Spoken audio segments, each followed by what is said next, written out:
So the FDN model is what they call a dress for success. It's diet, rest, exercise, stress reduction, and supplementation. And so step one was diet. I was typical American standard, the SAD diet, right? The standard American diet.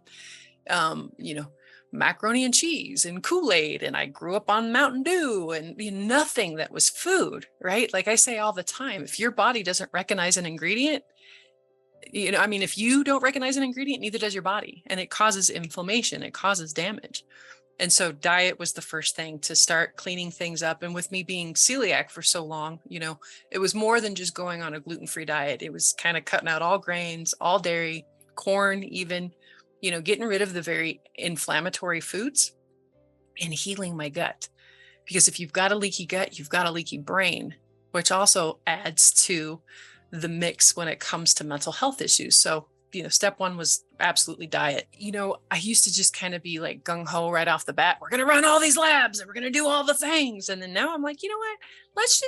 Let's implement a few lifestyle changes first, and then we'll go tweak from there, because 9 times out of 10, people are like, oh my God, it's a miracle. Like, my pain is gone. My gut's working. I'm no longer constipated. Like, my periods have been more normal and not as painful. Like, fill in the blank. Like, it's amazing what happens when you, like I said, remove inflammatory foods, heal the gut. Like, game changer. So if we focus a lot on what you're putting in your body, are there specific foods that you can eat that lead to a healthy bone relationship?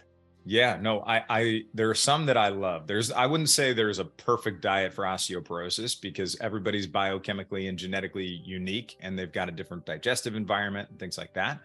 But I would say some that work really well for most people. One of my absolute favorites is sardines, mackerel, and wild caught sockeye salmon, but with the bones in.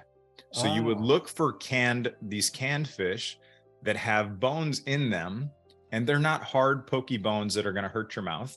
They almost kind of melt in your mouth, which I know I'm not really making the case for, canned fish right now. But I love this stuff. I used to eat this stuff as a kid and look forward to those sardines, because it was like, it was chewy almost, but you could eat it really easily.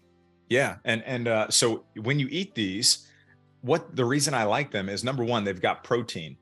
Now, protein is really important because your bones are 50% protein by volume. You need amino acids.